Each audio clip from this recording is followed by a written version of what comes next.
Metro pillar ಕೆಳಗೆ ಸಂಚಾರ ಮಾಡೋದು ಎಷ್ಟರ ಮಟ್ಟಿಗೆ ಸೇಫ್ ಅಂಡ್ ಅನ್ಸೇಫ್ ಅನ್ನುವಂಥ ಪ್ರಶ್ನೆ ಮೂಡ್ತಾ ಇದೆ. ಸೇಫ್ ಸಿಟಿ ಆಗಿದ್ದಂತಹ ಸಿಲಿಕಾನ್ ಸಿಟಿ ಈಗ ಡೇಂಜರ್ ಸಿಟಿ ಆಗ್ತಾ ಇದೆ ಅನ್ನುವಂಥ ಅನುಮಾನ ವ್ಯಕ್ತವಾಗ್ತಾ ಇದೆ. ಜಸ್ಟ್ ಬಿಕಾಸ್ ಬೆಂಗಳೂರಿನಲ್ಲಿ ಯಾವಾಗ ಎಲ್ಲಿ ಏನಾಗುತ್ತೋ ದೇವರೇ ಬಲ್ಲ, ನಮಗಂತೂ ಗೊತ್ತಾಗೋದಿಲ್ಲ. ಚಲಿಸ್ತಾ ಇದ್ದಂತಹ ಕಾರಿನ ಮೇಲೆ ಬಿದ್ದಿದೆ ಮೆಟ್ರೋ ಬ್ರಿಡ್ಜ್ನ ಸಿಮೆಂಟ್ ಬ್ರೇಕ್ಸ್. ಹೊಸ ಕಾರ್ನ ಗ್ಲಾಸ್ ಡ್ಯಾಮೇಜ್ ಆಗೋಗ್ಬಿಟ್ಟಿದೆ. ಡ್ಯಾಮೇಜ್ ಆಗಿದೆ, ಓಕೆ, ಪ್ರಾಣ ಹೋಗಿಲ್ಲ ಸದ್ಯಕ್ಕೆ.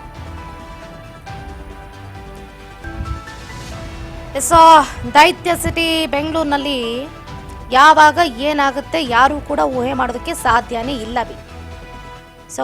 ಇತ್ತೀಚಿನ ದಿನಗಳಲ್ಲಿ ಪ್ರಾಣಕ್ಕಂತೂ ಕಾಯಮೇ ಇಲ್ಲ.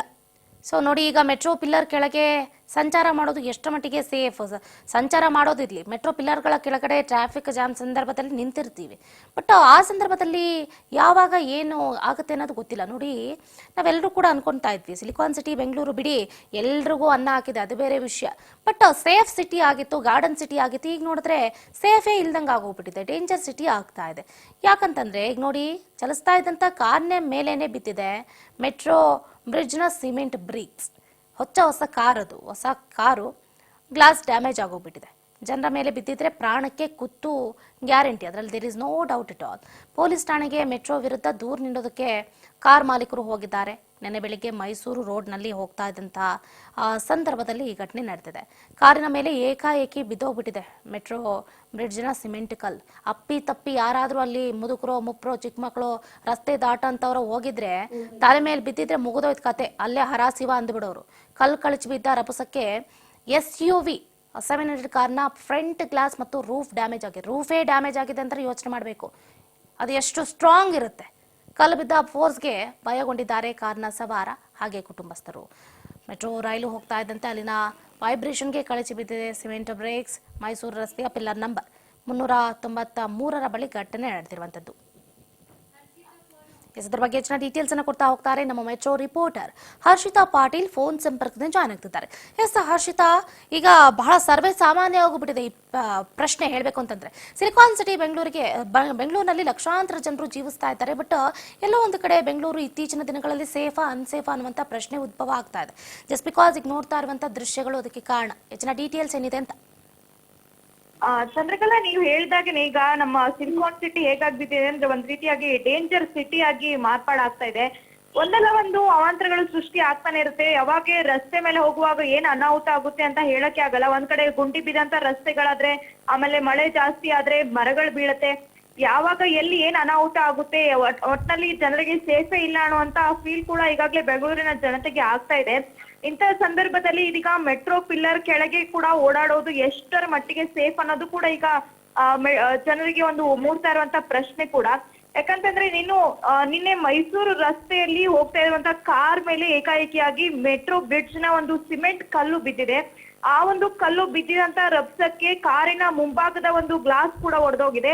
ಏನು ಆ ಕಾರ್ ನಲ್ಲಿ ಪ್ರಯಾಣ ಮಾಡ್ತಾ ಇರುವಂತಹ ಕುಟುಂಬ ಕೂಡ ಏಕಾಏಕಿಯಾಗಿ ಆ ರೀತಿಯಾಗಿ ಕಲ್ಲು ಬಿದ್ದಿದ್ರಿಂದ ಶಾಕ್ ಕೂಡ ಆಗಿದ್ದಾರೆ. ಯಾಕಂದ್ರೆ ಅವರು ಒಂದು ಸಮಾರಂಭಕ್ಕೆ ಹೋಗ್ತಾ ಇದ್ರು, ಕುಟುಂಬ ಸಮೇತ ಹೋಗ್ತಾ ಇರುವಂತ ವೇಳೆಯಲ್ಲಿ ಈ ರೀತಿಯಾಗಿ ಆ ಪಿಲ್ಲರ್ ನ ಒಂದು ಬ್ರಿಡ್ಜ್ ಮೇಲೆ ಒಂದು ಸಿಮೆಂಟ್ ಕಲ್ಲು ಏನ್ ಬಿದ್ದಿದೆ, ಅದರಿಂದಾಗಿ ಫುಲ್ ಫ್ರಂಟ್ ಗ್ಲಾಸ್ ಒಡೆದೋಗಿದೆ. ಅಕಸ್ಮಾತ್ ಅಲ್ಲಿ ಏನಾದ್ರೂ ನಡೆಸ್ಕೊಂಡು ಹೋಗ್ತಾ ಇರುವಂತ ಜನರ ತಲೆಯ ಮೇಲೆ ಏನಾದ್ರೂ ಬಿದ್ದಿದ್ರೆ ಗ್ಯಾರಂಟಿಯಲ್ಲಿ ಅಪಘಾತ ಆಗ್ತಾ ಇತ್ತು. ಯಾಕಂತಂದ್ರೆ ಅಷ್ಟು ಮೇಲೆ ಎತ್ತರದಿಂದ ಬಿದ್ದಿರುವಂತ ಕಲ್ಲು, ಅದು ದೊಡ್ಡ ಗಾತ್ರದ ಕಲ್ಲು. ತಲೆ ಮೇಲೆ ಬಿದ್ದಿದ್ರೆ ಅಟ್ಲೀಸ್ಟ್ 2 ವೀಲರ್ ವಾಹನಗಳ ಮೇಲೆ ಹೋಗುವಂತ ವಾಹನ ಸವಾರರ ಮೇಲೆ ಏನಾದ್ರೂ ಬಿದ್ದಿದ್ರೆ ಗ್ಯಾರಂಟಿ ಅಪಘಾತ ಆಗ್ತಾ ಇತ್ತು. ಆದ್ರೆ ಕಾರ್ ಮೇಲೆ ಬಿದ್ದಿರೋದ್ರಿಂದ ಜಸ್ಟ್ ಅಲ್ಲಿ ಮಿಸ್ ಆಗಿದ್ದಾರೆ.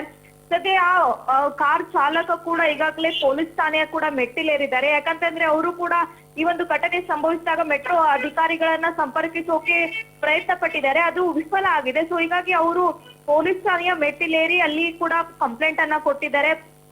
ನಾವು ನೋಡ್ತಾ ಇದ್ವಿ, ಸಾಕಷ್ಟು ಮೆಟ್ರೋ ಮೇಲೆ ಸಾಕಷ್ಟು ದೂರುಗಳು ಕೂಡ ಬರ್ತಾ ಇದ್ವು. ಒಂದಲ್ಲ ಒಂದು ಏನಾದ್ರೂ ನೆಗೆಟಿವಿಟಿಗೆ ಮೆಟ್ರೋ ಕೂಡ ಸುದ್ದಿ ಆಗ್ತಾ ಇತ್ತು. ಆದ್ರೆ ಇದೀಗ ಈ ರೀತಿಯಾಗಿ ಮತ್ತೆ ಬ್ರಿಡ್ಜ್ ಮೇಲೆ ಅಂದ್ರೆ ಪಿಲ್ಲರ್ ಮೇಲೆ ಇರುವಂತ ಏನು ಸಿಮೆಂಟ್ ಕಲ್ಲು ಬಿದ್ದಿರೋದ್ರಿಂದ ಈಗ ಮತ್ತೆ ಎಲ್ಲೋ ಒಂದ್ ಕಡೆ ಮೆಟ್ರೋ ಮೇಲೆ ಬೆರಳು ಮಾಡುವಂತ ಪರಿಸ್ಥಿತಿ ಕೂಡ ಇದೀಗ ಎದುರಾಗಿರುವಂತದ್ದು. ಚಂದ್ರಕಲಾ, ಇನ್ನೊಂದು ಕಡೆ ಹರ್ಷಿತಾ ಗಮನಿಸಬಹುದು, ನಾವೀಗ ಮೆಟ್ರೋ ಸಿಬ್ಬಂದಿಗಳು ಕೂಡ ಸ್ಥಳಕ್ಕೆ ಆಗಮಿಸಿ ಏನು ಘಟನೆ ಬಗ್ಗೆ ಕಾರು ಮಾಲೀಕರಿಂದ ಮಾಹಿತಿಯನ್ನು ಪಡ್ಕೊಂಡ್ರು ಅಂತ ಕೇಳ್ಪಟ್ವಿ. ಬಟ್ ಇದು ಎಲ್ಲೋಗುತ್ತೆ ಆಕ್ಷನ್? ಈಗ ಯಾರ ವಿರುದ್ಧ ಆಕ್ಷನ್ ತಗೋಬೇಕು ಏನು ಅಂತ?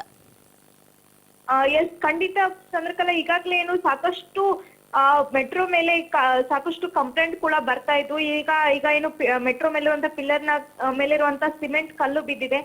ಸದ್ಯ ಕಾರು ಚಾಲಕ ಏನು ನವೀನ್ ಅನ್ನುವಂತವ್ರು ಈಗಾಗಲೇ ಬ್ಯಾಟರಾಯನಪುರ ಪೊಲೀಸ್ ಠಾಣೆಯಲ್ಲಿ ಕೂಡ ದೂರನ್ನ ದಾಖಲಿಸಿದ್ದಾರೆ. ಅವರು ಕೂಡ ಅಲ್ಲಿ ಸ್ಥಳದಲ್ಲಿ BMRCL ಅಧಿಕಾರಿಗಳನ್ನ ಸಂಪರ್ಕಿಸೋಕೆ ಪ್ರಯತ್ನ ಪಟ್ಟಿದ್ರು, ಆದ್ರೂ ಕೂಡ ಸಾಧ್ಯವಾಗಿಲ್ಲ. ಅಲ್ಲಿ ಏನಾದ್ರು ಅವರು ಬಂದು ಅಟ್ಲೀಸ್ಟ್ ಪರಿಶೀಲನೆ ಆದ್ರೂ ಮಾಡ್ಬೇಕಿತ್ತು. ಆಮೇಲೆ ಆ ಕಾರು ಚಾಲಕರು ಕೂಡ ಈಗ ಹೇಳಿರುವಂತಂದ್ರೆ ನನಗೆ ಆ ಒಂದು ಏನು ಕಾರಿಗೆ ಆಗಿರುವಂತದ್ದು ಏನು ರಿಪೇರಿ ಇದೆ ಅದನ್ನು ಕೂಡ ಮಾಡಿಸ್ಕೊಡ್ಬೇಕು, ಅದಕ್ಕೂ ಕೂಡ ಅವರು ಪರಿಹಾರವನ್ನ ಕೊಡ್ಬೇಕು ಅಂತ ಹೇಳಿ ಈಗಾಗಲೇ ಕಂಪ್ಲೇಂಟ್ ಅನ್ನ ಕೂಡ ನೀಡಿದ್ದಾರೆ. ಸದ್ಯ ಈಗ ಇಷ್ಟಾದ್ರೂ ಕೂಡ ಯಾವುದೇ ರೀತಿಯಾಗಿ ಅಧಿಕಾರಿಗಳು ಕೂಡ ಯಾವುದೇ ರೀತಿಯಾಗಿ ರಿಪ್ಲೈ ಕೂಡ ಮಾಡ್ತಿಲ್ಲ. ಅವರು ನವೀನ್ ಅನ್ನುವಂಥವ್ರು ಕೂಡ ಹೇಳಿದ್ದಾರೆ, ಏನು ಜಸ್ಟ್ ಮಿಸ್ ಆಗಿದ್ವಿ, ನಾವು ಕೂಡ ಕುಟುಂಬದವರೆಲ್ಲರೂ ಕೂಡ ಗಾಬರಿ ಆಗಿದ್ವಿ. ಸದ್ಯ ಆ ಅಧಿಕಾರಿಗಳು ಕೂಡ ಕಾರ್ ಡ್ಯಾಮೇಜ್ಗೆ ಏನೇನ್ ಪರಿಹಾರ ಕೊಡ್ಬೇಕಾಗಿದೆ ಅದನ್ನೆಲ್ಲವೂ ಕೂಡ ಕೊಡ್ಬೇಕು ಅಂತ ಹೇಳಿ ಈಗಾಗಲೇ ಪೊಲೀಸ್ ಠಾಣೆಯ ಮೆಟ್ಟಿಲನ್ನು ಕೂಡ ಏರಿದ್ದಾರೆ.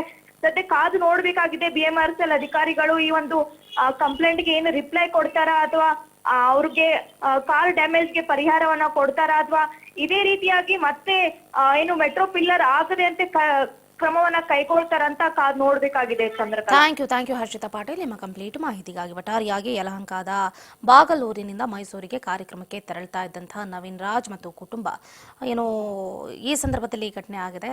ಮೈಸೂರು ರಸ್ತೆಯ ಪಿಲ್ಲರ್ ನಂಬರ್ 393ರ ಬಳಿ ಈ ಘಟನೆ ನಡೆದಿರುವಂತದ್ದು. ಮೆಟ್ರೋ ರೈಲು ಹೋಗ್ತಾ ಇದ್ದಂತೆ ಅಲ್ಲಿನ ವೈಬ್ರೇಷನ್ಗೆ ಸಿಮೆಂಟ್ ಕಲ್ಲು ಕಳಚಿ ಬಿದ್ದಿದೆ. ಖರೀದಿಸಿ 1 ತಿಂಗಳು ಕೂಡ ಆಗಿಲ್ವಂತೆ SUV 700 ಕಾರನ್ನ. ಸೊ ಇಷ್ಟೊತ್ತಿಗಾಗಲೇ ಗ್ಲಾಸ್ ಒಡೆದೋಗ್ಬಿಟ್ಟಿದೆ, ಕಾರ್ನ ಮೇಲ್ಭಾಗದ ರೂಫ್ ಕೂಡ ಹಾಳಾಗಿದೆ. ಕಲ್ಲು ಬಿದ್ದ ರಭಸಕ್ಕೆ ಕಾರ್ನಲ್ಲಿದ್ದವರು ಕೂಡ ಭಯಗೊಂಡಿದ್ದಾರೆ ಅಂತ ಈಗಾಗಲೇ ಒಂದು ರೀತಿಯಾದಂಥ ಕಳವಳವನ್ನ ಕುಟುಂಬಸ್ಥರು ವ್ಯಕ್ತಪಡಿಸ್ತಾ ಇರುವಂಥದ್ದು. ಒಟ್ಟಾರೆಯಾಗಿ ಈ ಕುರಿತು ಈಗಾಗಲೇ ಏನು ಕಾರಿನ ಮಾಲೀಕರು ಕೂಡ ಮಾತಾಡಿದ್ದಾರೆ. BMRCL ಅಧಿಕಾರಿಗಳನ್ನು ಕೂಡ ಸಂಪರ್ಕ ಮಾಡುವಂಥ ಪ್ರಯತ್ನವನ್ನು ಕೂಡ ಮಾಡಿದ್ದಾರೆ ಅನ್ನುವಂಥ ಮಾಹಿತಿ ಲಭ್ಯ ಆಗ್ತಾ ಇರುವಂಥದ್ದು.